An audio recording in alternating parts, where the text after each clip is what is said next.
Boa noite. Boa noite, Arilúcia. Boa noite.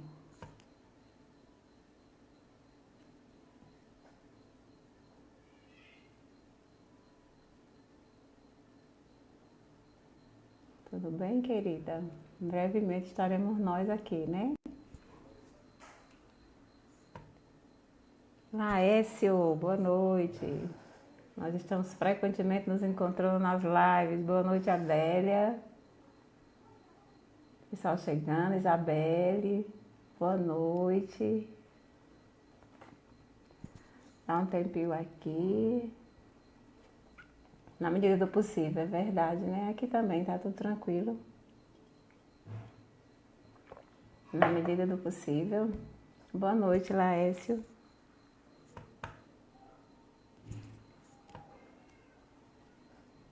Isabela! Olha aí, Erilúcia, nossa companheira, Isabela Cruz. Isabela Cristina. Boa noite, Bela. Saudades, saudades muitas. Ainda bem que tem essas lives pra gente se ver assim, né? Nanda, boa noite, Nanda.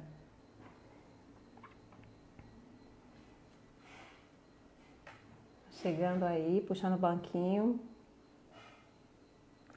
Enquanto isso, estou esperando aqui o meu parceiro dessa noite, né? O Alex Osberto. Boa noite, Flor. Chegou, doutor Alex Osberto.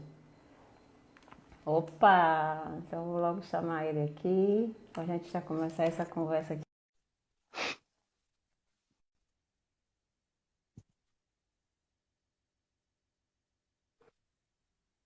Chegou? Claro. Aê! Boa noite, Arru, Laura. salve, salve, Olá, todo mundo. Arru! Eita, Estamos que sentindo saudade! falta de um abraço, né, minha filha? Muito, meu amigo, muito mesmo. E agora ele veio aqui na tela e a saudade aumentou ainda mais, não é isso? Então, gente, eu sempre costumo dizer que aqui o convidado ele se apresenta, né? Sabe de si, sabe o que é que quer colocar para o público. Agora, hoje eu vou quebrar um pouco o protocolo para começar falando sobre o profissional Alex, né? Como é que eu conheci. Não faz tanto tempo assim, né, Alex? 2019, né? Início de 2019, Muito bom. lá naquela formação do Ed Pop SUS. Foi isso? Exatamente. Exatamente. Mas assim, Educação popular em saúde. é Uhum. educação popular em saúde, lá na Alto da Penha, mais precisamente. Foi isso? Exatamente. Foi, né? Então, assim, eu estava pensando hoje, estava me preparando para vir aqui conversar com você, pensando como que em tão pouco tempo a gente já construiu tanta coisa juntos, né? Fomos ao Iguatu, fomos ao Sobral, Sim. né? Fizemos opção de coisas na Uma jornada jornada, né? jornada para o bem viver da residência multiprofissional em saúde. Boa noite, Malu.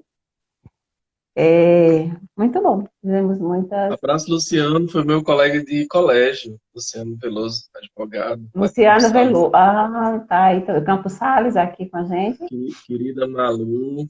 Rejane, lá de Nova Olinda. Rejane Lima. Nájila. Sempre aqui com a gente, né? Muita gente Nájila. potente entrando. Muito, muito mesmo. Alex, então é isso, meu amigo. Agora que eu já disse como é que a gente se conheceu, as coisas que a gente já fez junto, aí é com você se apresentar, o que é que você quer falar de ti. Aqui é uma Só roda de assim. PVP, né? Uma roda, foi até um dos orientandos, que é o Tairone, que nomeou esse momento de roda do bem viver. Então, Catiane, boa noite. É uma roda de conversa e a gente senta para bater um papo como se a gente estivesse tomando um café nas nossas casas, né? Tem sido assim, você acho que você assistiu às outras ou algumas. e tem sido muito bom. Isso. Então, fique à vontade para... Odessi, primeiro dizer assim que eu sou muito grato ao universo, né, pelas sincronicidades da vida, nossos caminhos terem se encontrados, porque eu até já lhe conhecia. A gente já tinha se esbarrado em alguns espaços. alguns eventos Mas também, nunca né?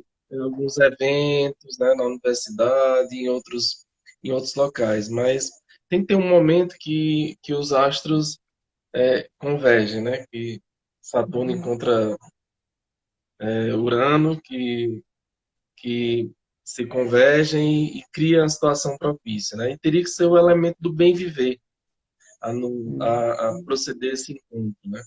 Esse encontro amoroso, esse encontro que permitiu que a gente pudesse tecer uma série de inéditos viáveis, de novas possibilidades. E foi assim, naquele momento em que a gente encerrava uma turma de formação, um curso de aperfeiçoamento em educação popular em saúde, Educação ali era popular. o encerramento, né?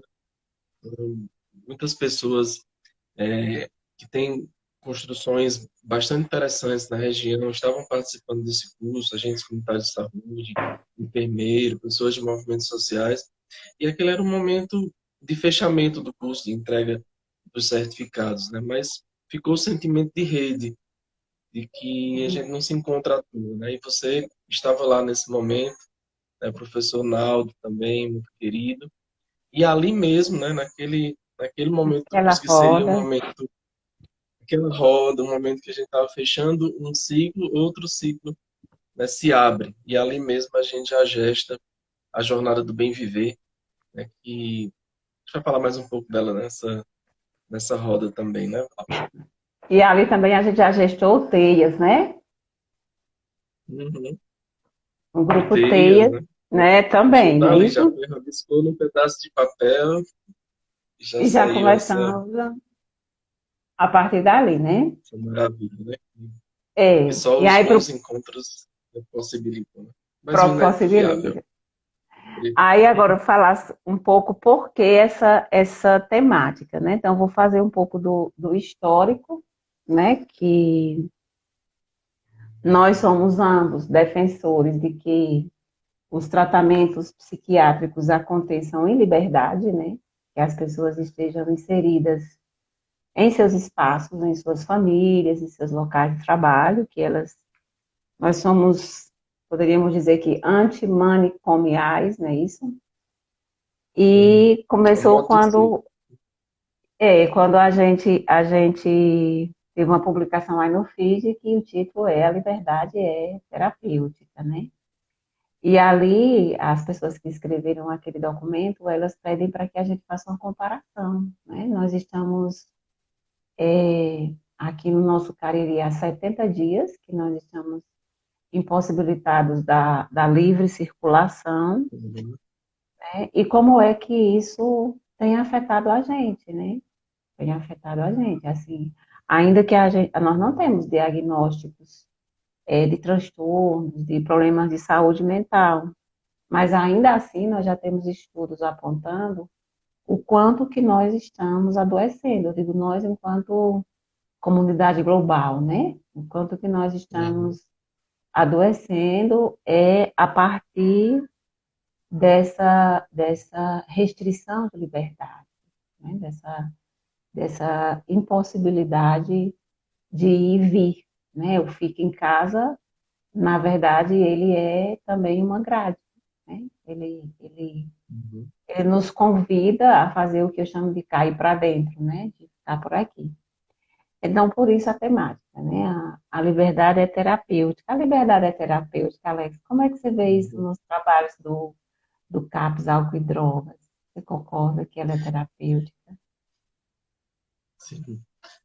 Me dá um abraço aqui para algumas pessoas que estão entrando, são pessoas muito queridas, inclusive colegas lá do CAPS, né? Eu avistei aqui o Rafael Rodrigues, foi educador físico lá no CAPS AD. Tem o Henrique, que é um querido da Secretaria Municipal de Saúde lá de Barbalho, né? E tantos outros, né? Ao longo da conversa a gente vai, né, citando e interagindo com as pessoas.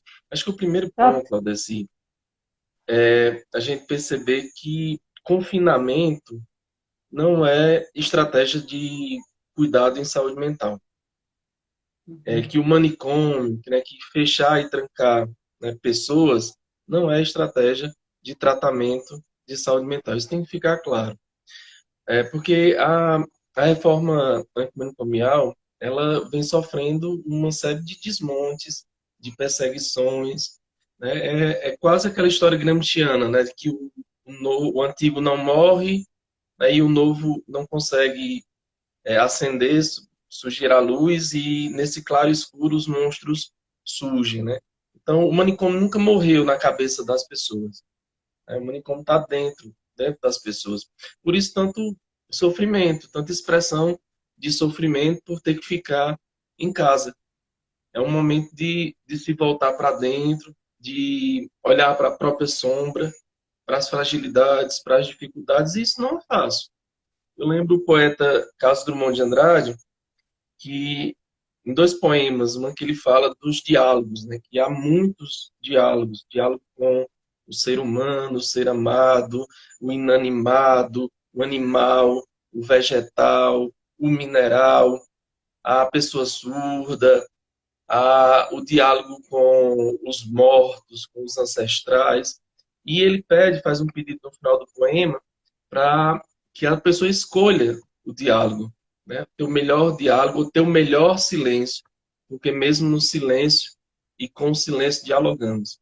E é esse silêncio que tem maltratado as pessoas, porque você tem que olhar para os seus próprios traumas, né? Para as suas adversidades, suas sombras, né? E decifra-me, eu te devoro.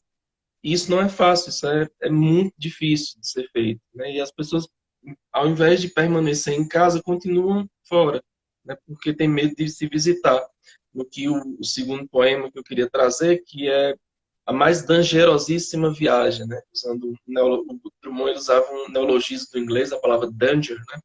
Ele dizia que a mais dangerosíssima viagem é a viagem de si a si mesmo, né? O ser humano escala montanhas, viajou para a Lua, desbrava os universos, os oceanos mais profundos, mas essa viagem perigosa de si para si mesmo tem muito medo de fazer. E aí vem os dos adoecimentos. Outras pandemias que continuam acontecendo de violência, de opressão. A gente tem que lembrar das populações mais vulneráveis, população negra.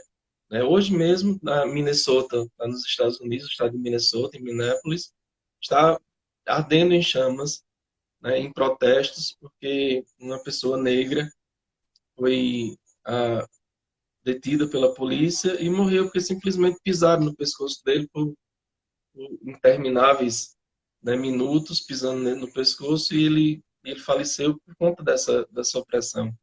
E, e os negros americanos em protestos, né, e a cidade ardendo em chamas. Mas a gente tem que lembrar, assim, das dificuldades da população negra, das populações invisíveis. Vi por esses dias uns áudios, as pessoas citando alguns personagens do cotidiano da vida das pessoas, na cena urbana das cidades, né? Como aquele que entrega panfletos de dentistas populares, por exemplo, a, a pessoa que sofre de um transtorno mental caminhando pela rua e dizendo alguma coisa, a outra vendendo um tipo de loteria. Nesse áudio cita vários personagens das cenas urbanas. Personagens esses invisibilizados, né? E eles continuam nessa pandemia, embora o áudio, a fala seja de saudade, né? Sentindo falta até disso, mas aparece um mais, uma conjunção adversativa, um até, estou sentindo até falta disso, né? E é preciso tirar da invisibilidade, né? São lições que a pandemia, ela pistas, né? Que a pandemia pode trazer para que a gente reflita, né? Sobre a nossa vida, sobre as pessoas em vulnerabilidade, as pessoas invisíveis, a cidade invisível que existe dentro de toda a cidade. Isso é um momento de redescoberta e começa de casa, começa dessa visita, né, para casa, nessa ampliar isso para a comunidade, para a cidade, para o município, para o planeta. Né? As pandemias, de uma forma geral, as epidemias, elas têm uma base ecológica, né? Uma base de uma relação disfuncional com a natureza, de uma exploração excessiva, e isso, né, precisa ficar bem claro. Né? Tudo que está acontecendo, ninguém vai sair ileso, né, dessa situação que sirva para que possamos refletir sobre tudo isso, a nossa relação com a comunidade de vida, né? Porque outras pandemias vão vir se a gente não mudar, né, a forma de nos relacionarmos, né? Fora as que já são prevalentes, as que já acontecem o tempo inteiro e não deixar de existir por conta do novo coronavírus, da Covid-19. Para É começar, tá interessante, bom, Lazinha? porque eu fico aqui pensando que quando a gente invoca a expressão liberdade, a gente associa muito a ideia de aprisionamento físico, né? Então, liberdade é Uhum. não ter o direito de ir e vir, né? Liberdade, a gente usa, por exemplo, no direito, a expressão privação de liberdade, né? Restrição de liberdade. E a sua fala já começa a esquentar mesmo a nossa Liberdade é live, também não ter autonomia, né? É porque não ter a exatamente pedagogia da isso. autonomia. Quando você fala sobre os invisíveis, né? Você está dizendo exatamente isso, que ser livre não necessariamente é ter o direito de ir e vir. Por vezes você tem o direito de ir e vir e não tem para onde ir e vir, né? O que nós estamos presenciando nesses 70 dias da pandemia, pelo menos aqui na. Eu sempre falo muito do nosso local, porque as informações que chegam de fora chegam muito via a mídia, então não tenho propriedade para falar mais sobre isso. Mas com relação à nossa realidade, nós vimos e continuamos vendo muita gente que não tem o direito de ficar em casa, que não tem a possibilidade de ficar em casa. Né? Então, nesse caso, ficar em casa e não ter possibilidade de circular, do ponto de vista dessas pessoas que, por exemplo, precisam estar nas ruas mediante as suas restrições de renda, livres são aqueles que podem ficar em casa. Quer dizer, você gera um paradoxo. Porque na medida em Uhum. que as pessoas elas não têm a subsistência, né, a possibilidade de bancar esse ficar em casa. Ficar em casa implica algumas questões. Ficar em casa para uns é uma garantia de renda, mas para outros é uma ausência de renda. É uma retirada dessa possibilidade. Então, que liberdade, né, esse grupo a qual eu me refiro agora, que não tem a possibilidade de, não tem a garantia de renda, que liberdade é essa? Ainda que ele possa, ele precise circular, ele precisa circular em busca da renda, ele precisa circular em busca do auxílio emergencial, mas não há liberdade, Uhum. né? Porque não há, por exemplo, a liberdade de escolher ficar em casa. Um outro ponto que eu acho que nós estamos observando nessa pandemia é que liberdade também é um exercício de solidariedade. O exercício de solidariedade vai dialogar diretamente com a liberdade. Quantas pessoas não conseguiram a sua liberdade, né, durante a pandemia, justamente porque tiveram auxílios, tiveram apoio, apoio das famílias, apoio dos grupos, apoio das instituições, das entidades e do próprio Estado a partir do auxílio emergencial. Então, o conceito de liberdade é muito mais, não quero usar a palavra complexo, mas é muito mais amplo do que a gente pensar a liberdade só como privação de liberdade, né, do ponto de vista dos corpos físicos. Alex, poesia é liberdade?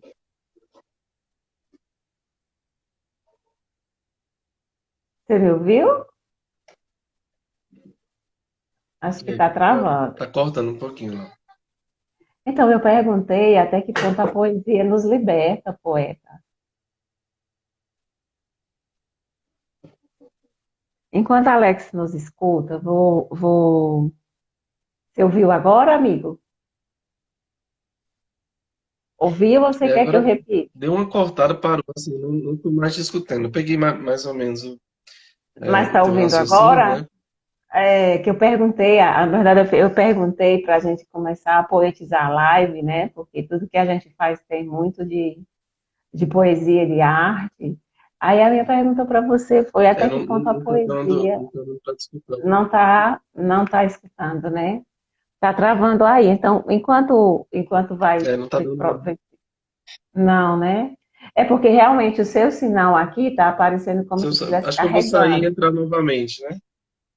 Tá bom. Então, enquanto isso, eu vou contando aqui uma história, enquanto você vai lá e volta, de uma experiência que nós vivemos, eu e a Alex, uma experiência simultânea, que nós fizemos uma roda de conversa do mestrado em Desenvolvimento Regional Sustentável, dos estudantes da disciplina de metodologia qualitativa em pesquisa, e nós fizemos um trabalho no CAPS Álcool e Drogas, né, que é justamente onde o Alex atua, lá em Juazeiro do Norte. E lá, nessa experiência, nós fizemos uma roda de conversa onde os alunos do mestrado apresentariam uma temática. Eu lembro que a temática, inclusive, era pesquisação. Só que essa roda, ela foi composta pelos estudantes do mestrado e pelas pessoas que estão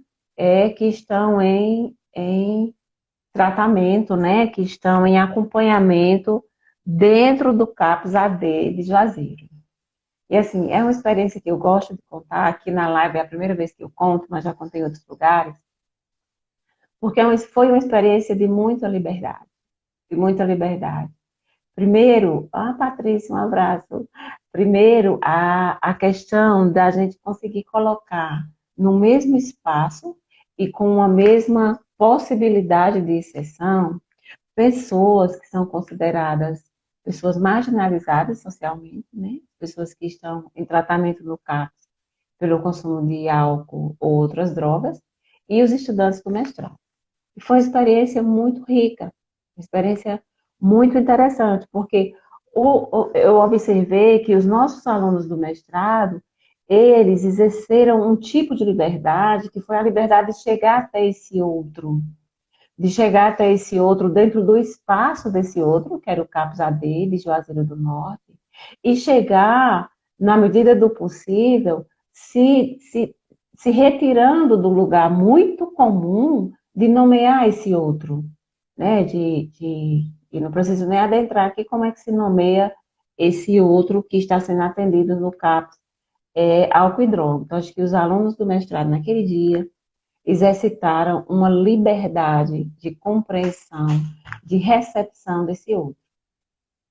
Do ponto de vista deles, né, dos beneficiários do CAPS-AD e que estavam naquele local, naquele dia, tem até um texto que eu escrevi para um rapaz chamado Ed Gley, que está no meu feed. Eu estou aqui olhando porque está aqui no notebook. Se vocês voltarem lá, esse texto foi escrito há 33 semanas.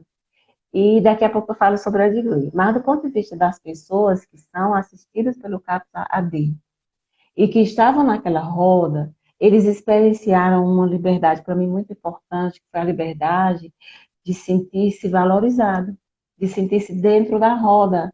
No começo eles ficaram assim meio estranhos, sem compreender bem como que deveriam se posicionar, mediante que nós tínhamos duas professoras do mestrado, eu e a professora Adriana Alencar, e os alunos do mestrado. Mas com o tempo a gente foi produzindo um tipo de liberdade em que eles perceberam que aquela roda era uma roda de gente, uma roda de bem viver.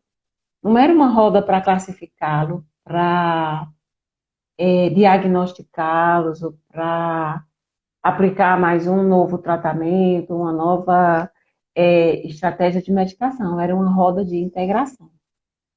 Do ponto de vista das professoras, eu vou falar em meu nome da outra professora, porque a gente conversou sobre isso na época. Nós experienciamos uma liberdade muito grande do ponto de vista da percepção e como que o nosso trabalho dentro da academia pode sim ser um trabalho integrador dos diferentes sujeitos dentro da sociedade. Que nós podemos sim utilizar o nosso lugar de fala, que é o lugar de professores universitários, professores com determinada formação, que nós poderíamos usar o nosso espaço de construção, que é a universidade pública, que nós poderíamos usar as nossas metodologias, que era a nossa disciplina, o nosso planejamento, e fazer tudo isso como um universo de produção de liberdade. Produção de liberdade do pensar, gente. O que eu estudei para vir para essa live e vendo que já tem estudos, como a pandemia é recente, né, para o ponto de vista da pesquisa, é muito recente. Nós não temos nem 6 meses do acontecimento do surgimento da Covid-19. Então, do ponto de vista da pesquisa, é muito recente. Mas, ainda que seja recente, quando o assunto é saúde mental, já tem muita coisa produzida. E o que é que eu encontrei nesses apontamentos dessa muita coisa produzida? É que os nossos adoecimentos dentro da pandemia, de muita gente com relação à saúde mental, é porque nós estamos aprisionados de mente. Nós fomos trazidos para cá de uma forma muito abrupta, nós fomos trazidos aqui de forma compulsória, nós vimos o nosso mundo, os nossos acontecimentos que nós estávamos acostumados ruírem, né? A nossa vida muda, né? Repentinamente. E aí muita gente não tem conseguido exercitar a liberdade do pensar. O que mais é possível pensar para a nossa vida, além de tudo que nós já pensamos, e dentro de uma situação como essa, tá? Se me perguntarem daqui a algum tempo, por que as lives, por que eu me animo, e agora a live, que era uma semana, agora nós teremos 2 vezes por semana, a live foi a minha estratégia de liberdade. Foi e continua sendo. Eu queria continuar me comunicando com as pessoas, eu queria continuar conversando com as pessoas, e a situação do Fica em Casa me retirou abruptamente disso. Eu acho que cada um que está ouvindo essa nossa conversa aqui deve pensar como é que criou, está criando ou precisa criar estratégias de liberdades terapêuticas. O que que liberta você? Ainda que seu corpo não tenha a liberdade do exercício de ir e vir, mas o que é que te liberta na tua mente, no teu pensamento? Como é que você organiza isso? Né? Como é que você organiza o tempo? Como é que você organiza as relações? Como é que você organiza o medo? Né? Não preciso nem adentrar nesse tópico com relação ao que a pandemia nos produz de medo. Como é que você organiza os sonhos? Como é que você organiza os seus planejamentos para o futuro? Como é que você faz tudo isso em um tempo tão estranho, com marcas tão diferentes? A liberdade é terapêutica porque ela nos dá a possibilidade, quando a gente consegue construí-la, da gente pegar todo esse arsenal daquilo que pode gerar confusão e a gente gerar saúde, né? Como assim? Um exemplo para vocês aqui, que é a experiência do home office. Eu achei a experiência do home office logo quando começou algo muito estranho. E eu fiquei me perguntando como que eu, que trabalho também com metodologias ativas, que estudo metodologias ativas, que falo sobre metodologias ativas, quando eu fui chamada a uma metodologia ativa, né, que é o home office, como é que eu tive tamanho desconforto, liberdade para dentro da cabeça. Então, ainda que eu tivesse todo um arsenal de liberdade para pensar metodologia ativa, para fazer palestras sobre metodologia ativa, escrever sobre metodologia ativa, na verdade, quando eu chego numa situação em que os meus marcadores não existem, quais são os meus marcadores? Acordar, ir para a universidade, encontrar os meus alunos, reunir o grupo de estudos, passar numa padaria, dar uma volta na cidade, ir na casa de um amigo, visitar um parente, pegar os filhos na escola, levar os filhos para a escola, ir no consultório médico. Tudo isso são marcadores muito importantes da nossa liberdade. Então, quando a gente foi colocado numa situação em que os nossos marcadores sumiram, né, aí eu li muita coisa de pessoas dizendo que eu passo o dia da geladeira para o sofá, para a TV e para o quarto. O que mostra uma dificuldade muito grande do exercício de liberdade, mas não necessariamente da liberdade do corpo, da liberdade que está dentro da cabeça, né? Houve momentos, assim, em que eu tive muita dificuldade mesmo, isso que Suzana chamou a atenção aqui. Temos que ser gestores dos nossos pensamentos. Eu imagino que não é uma especificidade minha ter tido essa dificuldade. Eu imagino que muita gente que me escuta aqui também já passou ou está passando por a dificuldade da gestão dos pensamentos, né? Mas a gente vai criando formas, criando meios de continuar caminhando. Hoje eu comunicava, hoje na hora do almoço eu conversava com uma pessoa e eu falava o seguinte, gente, há 100 dias a gente ou não usava, ou usava muito pouco a palavra live, não é verdade? E muito raramente você dizia, porque nós vamos ter uma live, era algo, como é que eu diria? Não era muito comum, não era muito do nosso cotidiano. E eu, se a gente fosse fazer um mapa conceitual hoje, das palavras que a gente utiliza no nosso cotidiano, live é uma das palavras mais citadas. Vai fazer uma live. Tem live segunda, tem live terça, tem live de cantor, né? Tem live de líder espiritual, tem live de estudante, tem live de professor. Live tornou-se algo inimaginável, não é verdade? Eles dão liberdade para dentro da cabeça. O que é que eu faço de mim nesse novo momento que eu estou vivendo? O que é que eu invento para a minha existência saudável nesse novo momento com suas novas marcas? Por quê?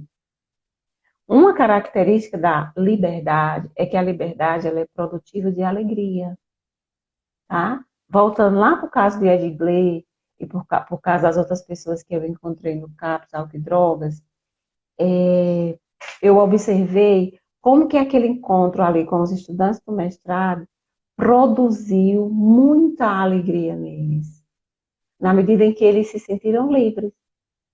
Porque quando nós chegamos dentro do CAPS, nós não chegamos no manicômio, nós não chegamos para encontrá-los presos, com restrição de liberdade, nós chegamos para fazer uma roda livre, né? Então aquilo produziu muita alegria neles. Depois eu fui ouvir as histórias de vida deles, assim, até me emociono lembrando o que eles me contaram, como é que eles foram parar ali, como é que aquelas pessoas, no caso do Edgley, que estou olhando para a foto dele aqui, que está no meu feed do Instagram, no caso do Edgley, o Edgley é andarilho. Ele vai ao CAPS, tá? Ele passa uma parte do dia no CAPS, ele toma medicação, ele tem acompanhamento dos profissionais, como o próprio Alex, que é um dos profissionais do CAPS AD, que foi o profissional que articulou nossa ida lá, mas o Edgley ele é andarilho. Ele passa o dia inteiro circulando entre Crato, Juazeiro e Babá. Em algum momento ele para no CAPS, se alimenta, toma medicação e depois ele continua seguindo. E eu quis saber dele que liberdade, que importância dessa vida de andarilho. E ele me respondeu sorridente, professora, circular entre as três cidades me organiza. Eu fico bem, eu fico melhor quando eu tenho a possibilidade de fazer esse percurso entre as três cidades. Detalhe, faz esses três percursos a pé, tá? Ele não faz pegando carona de um para outro, não. E aquilo organiza. O exemplo de Edgley vem para mim na seguinte pergunta: o que organiza você? Hoje eu estava assistindo uma aula de home office, e antes que a professora chegasse na aula de filosofia, apareceu um colega, Nanda está aqui no grupo para lembrar essa história, Nanda é minha colega lá na psicologia, e apareceu um colega que, enquanto a aula começava, ele estava cuidando das plantas. E aí eu achei interessante e perguntei para ele, se você está cuidando de plantas? Ele disse, eu cuido das plantas aqui e tenho muitas plantas em uma propriedade que eu tenho lá numa comunidade perto de Santana do Cariri. E aí, entre uma conversa e outra, eu já percebi que cuidar das plantas o organiza. O que é que te organiza? O que é que te coloca no eixo de organização para você conseguir dar conta das suas demandas, né? eu acho que também cabe uma pergunta contrária a essa, que é o que te desorganiza. O que é gatilho, o que é que te tira desse lugar central. No meu caso, eu percebi logo no começo, eu preciso continuar conversando com as pessoas de alguma forma.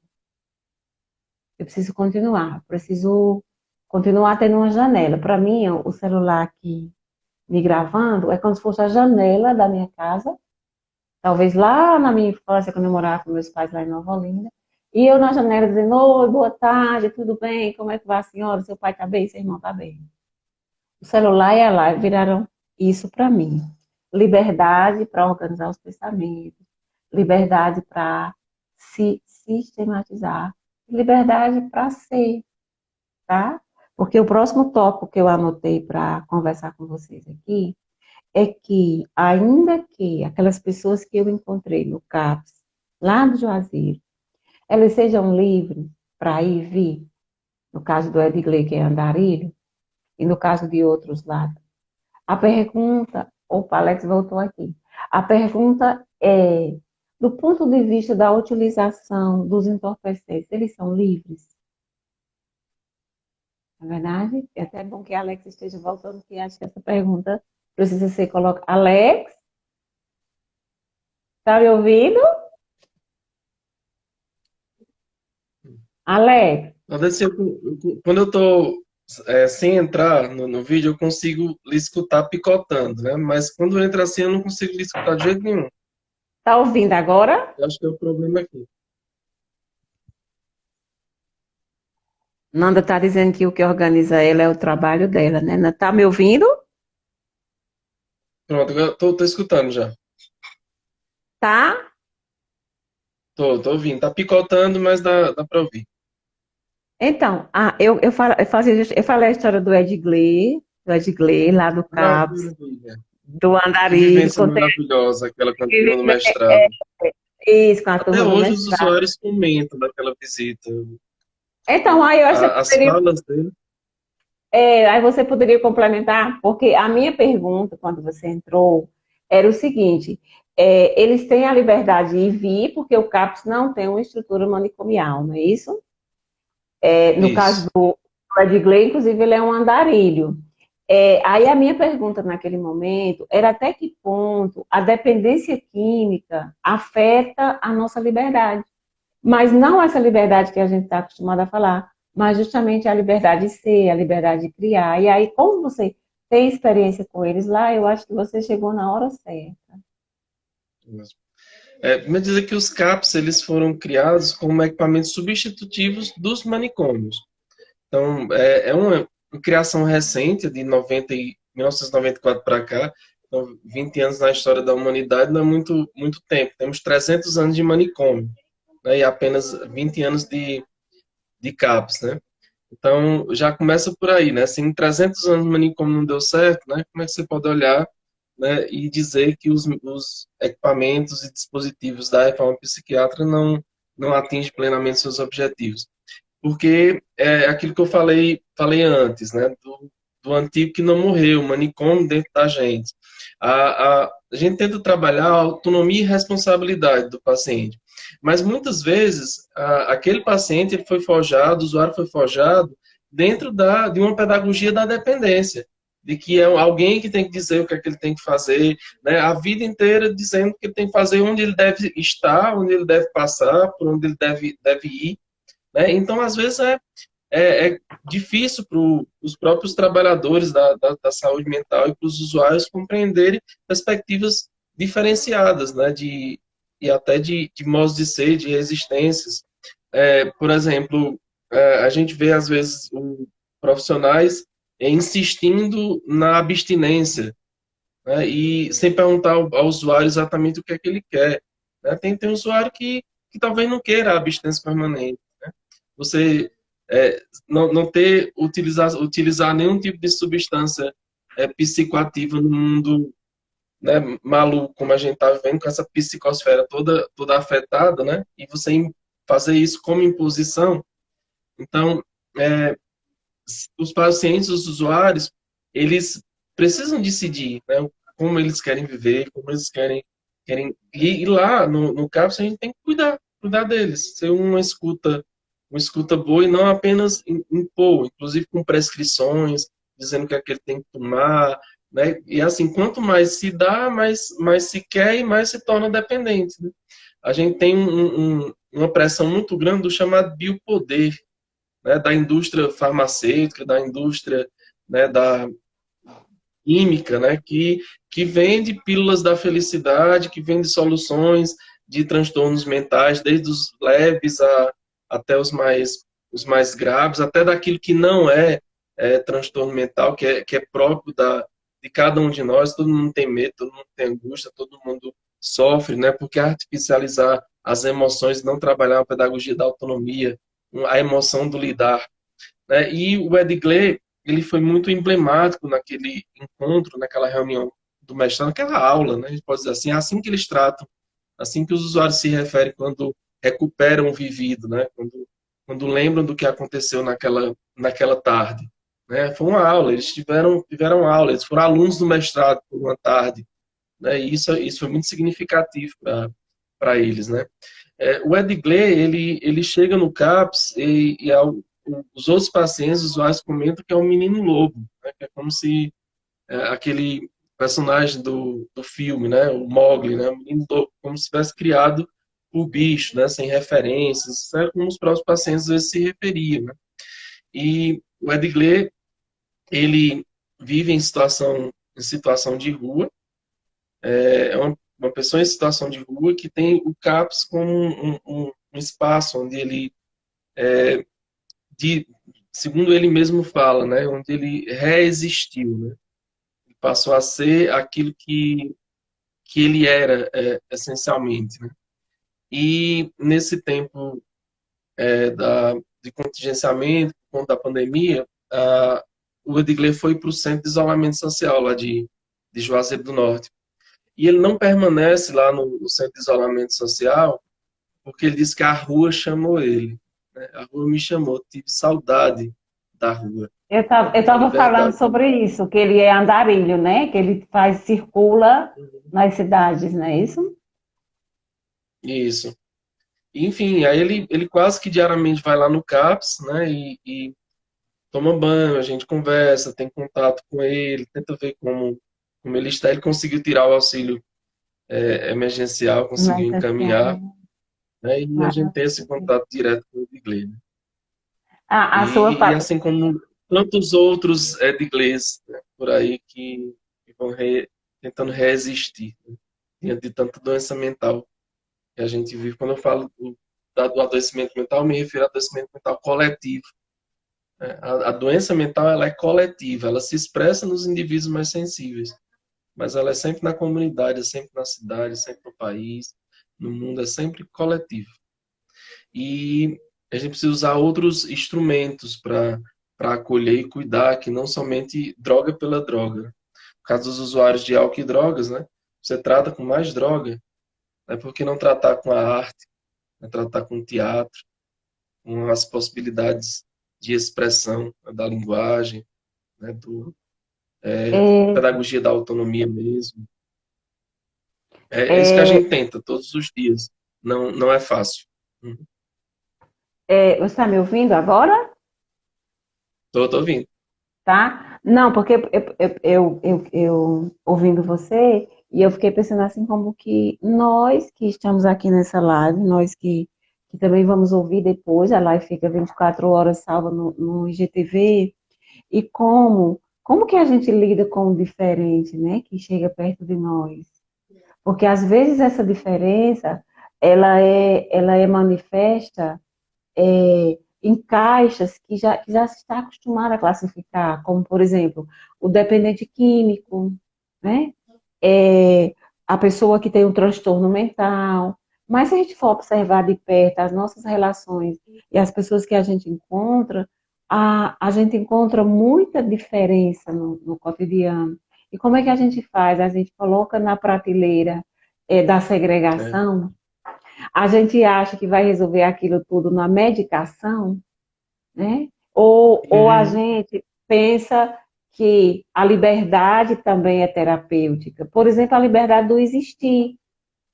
a liberdade de se colocar, a liberdade que o afeto produz, né? Eu gosto muito de uma frase hoje em dia, quando uma pessoa chega para mim que fala sobre os constrangimentos que sofre da sua diferença, e aí qualquer delas, né? Assim, no nosso universo, por exemplo, às vezes alguém chega queixando-se porque não está conseguindo aprender, porque Não, não está tendo acesso à literatura, porque não está conseguindo chegar no horário das aulas, porque está com problema financeiro e está com dificuldade de chegar no horário das aulas. E a minha pergunta é: como é que a gente recebe esse outro que está fora do padrão?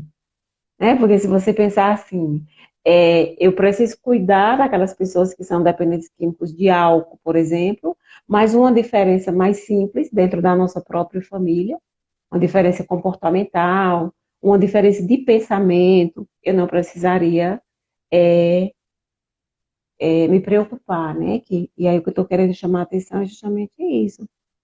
Como é que a gente lida, inclusive, com a diferença em nós, né? uhum.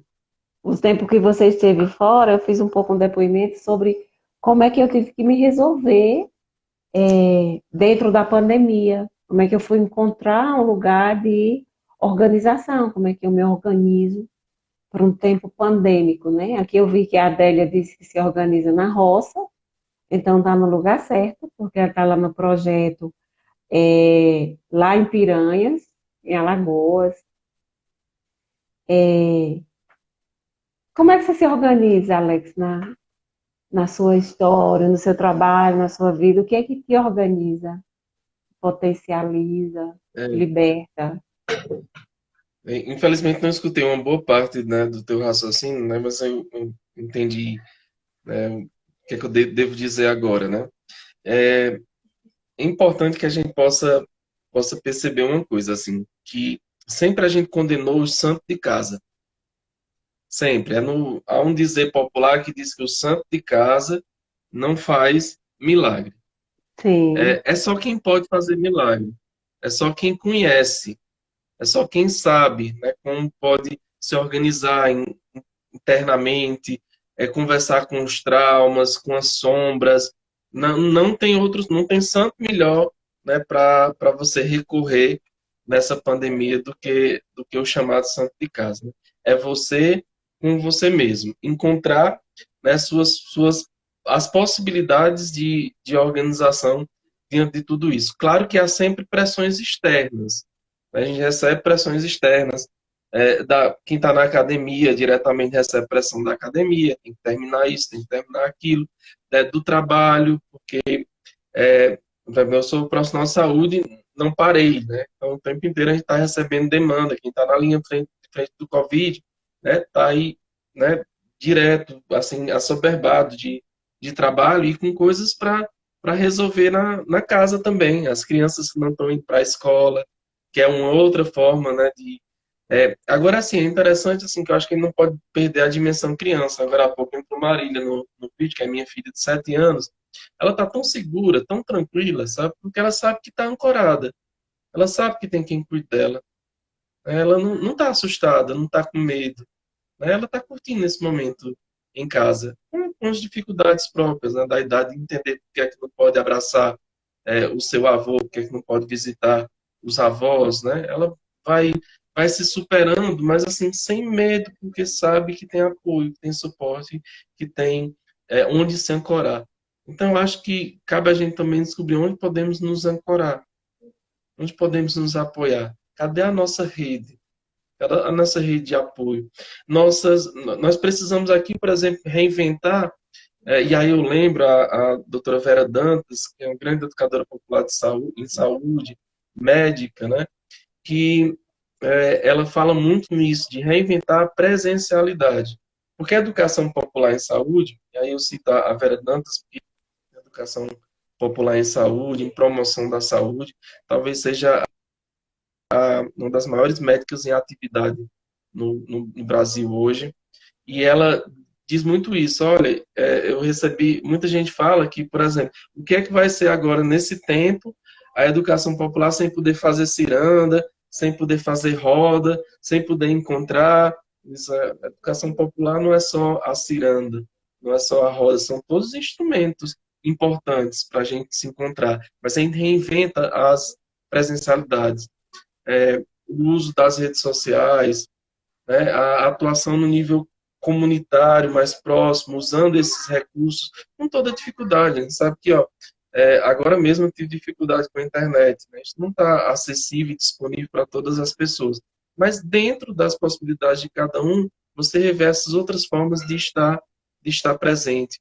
E de trabalhar a emancipação, que é outro princípio da educação popular, para que essas comunidades, mesmo quando não estamos presentes, elas possam caminhar com a com seu modo de ser e de viver e de existir e de se cuidar. Né? Há comunidades que, por exemplo, são elas mesmas que fazem as barreiras sanitárias, né? Que organizam as pessoas, né? Como viver bem nesse período que é necessário o isolamento social. Né? Não precisa alguém ir lá dizer o que é que elas têm que fazer, elas sabem que precisam, né, se proteger nesse momento e se cuidar e amparar umas às outras. Né? Então, assim, cabe a gente também nos reinventarmos nisso e não perder esse sentido da rede. Né? As suas lives, Laudeci, a ideia das lives são fantásticas, porque assim, ao longo dessa trajetória, a gente vai encontrando pessoas e vai só aumentando, né? Fermento num bolo que vai É, crescendo, crescendo, crescendo, e a gente não pode se apartar, ainda que tenha que permanecer distante. Não podemos perder nossa ritualidade, né? Os rezos, né? Chás, o cafezinho no final da tarde. Vamos fazer isso de uma outra forma. Amanhã, aqui em casa, é o dia da minha renovação. Normalmente chamo alguns amigos, né, a gente reza, tem um bolinho do café do santo. Não vou deixar de fazer, porque a sim, quebra do ritual afeta a saúde mental. Então, sim. que o ritual seja mantido. E, e saúde mental em primeiro lugar, porque saúde mental, se a quebra do ritual interfere na saúde mental, a quebra da saúde mental interfere diretamente na saúde geral. Então, a gente precisa retomar, não deixar perder, né? Se esvair tudo isso, porque a gente fica mais vulnerável. Então, que as comunidades que trabalham com as plantas medicinais continuem fazendo isso, recomendando os seus chás, os seus preparados, cuidando das pessoas com as práticas populares de cuidado. Né? Isso não quer dizer que não pode fazer, porque existe a pandemia. Pode continuar cuidando com as práticas populares, com as práticas integrativas. Só que existe também, né, os tratamentos das racionalidades médicas que também não podem ser desprezados. Né? E quem trabalha de forma consciente com todos esses recursos já sabe muito bem disso, né, como não vai interferir em outras condutas, né? Então, a gente não pode deixar de ser comunidades cuidadoras e pessoas que cuidam, que amparam umas às outras, que são solidárias e vamos nos comunicar sempre, né, da forma que estiver disponível, né? E possivelmente assim vai passar, a gente vai poder voltar a se encontrar, mas não vai ser nada, vai tudo estar diferente, né? Não vai ter o seu normal que a gente conhecia. Isso até em outra live você foi trabalhado muito isso, questão de um novo normal, né? Eu me lembro Novo muito do normal. Roberto Crema, quando ele fala que a normose a previsão é que a grande doença, né, depois de 2020, isso antes da Covid, né, seria a normose, seria a doença da normalidade. Veio a pandemia, mas como tem sempre, em toda epidemia, em toda pandemia, tem o componente psíquico, né? Depois que isso passar, né, a gente vai ter que ter muito cuidado, porque vem uma onda muito grande de adoecimento mental e a normose é uma dos transtornos que vai se fazer mais prevalente se a gente não entender, né, porque que estamos passando por tudo isso, que é uma grande oportunidade de aprender, de reaprender questões. Alex, sua fala me estimula a poesia, né? Então eu vou ler aqui, eu separei, Ai, que bom. Uhum. eu Poesia separei salva. aqui, poesia salva. Então vamos lá. Apesar de todos os medos, escolho a ousadia dos ferros. construo a dura liberdade. Prefiro a loucura à realidade e um par de asas tortas aos limites da comprovação e da segurança. Eu sou assim. Pelo menos assim quero fazer. Aqui explode o ponto e arqueia a linha. E traça o contorno que ela mesma há de romper. A máscara do arlequim não serve apenas para proteger quando espreita a vida, mas concede-lhe o espaço de reinventar. Desculpem, mas preciso lhes dizer, eu quero delírio. Muito bom. Quando, Viva. quando você, quando você disse, quando você falou aí sobre a gente precisa se ancorar, né? Eu gostei muito, assim, não tinha me ocorrido essa expressão. A gente precisa se ancorar na gente, se ancorar na comunidade. Eu tenho observado nas lives, e aí eu tenho um grupo onde eu compartilho mais proximamente a questão das lives, e eu já ouvi pessoas dizerem assim, eu tomo banho e me perfumo esperando a live de segunda-feira, como se fosse uma festa. Quer dizer, essa pessoa está se ancorando a partir desse encontro. E uma coisa que eu percebo que tem sido muito potente, Alex, é o pessoal conversando no chat. Assim, as pessoas se Uhum. encontrando, a gente vai aqui falando como se a gente fosse algo que está acontecendo na TV, mas na verdade o que está acontecendo de mais rico é o povo que está circulando na sala, na cozinha, na calçada, entende?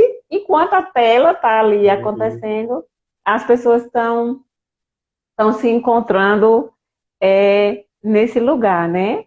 Uma coisa que me Isso, chamou muita outras atenção presencialidades. quando eu lhe conheci foi a questão da poesia, né?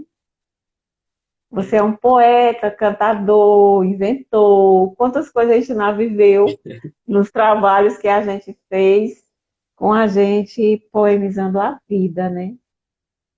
Algo Uhum. assim que É, a poesia, a arte, a música é terapêutica. Tem é muito terapêutico. recurso, né? Inclusive eu lembro o Ray Lima, que ele sistematizou a senopoesia, que nasce da arte e ela é incorporada nas práticas de cuidado, as práticas populares de cuidado, na educação popular. E aqui no Crato, né, nós temos o João do Crato, que é um dos nossos maiores senopoetas do Brasil, João do Crato. João do Crato fez uma imersão no Hotel da Loucura, no Rio de Janeiro. Ficou 15 dias internado num hospício. Lá no, não, mas não foi como paciente, não, foi como cuidador.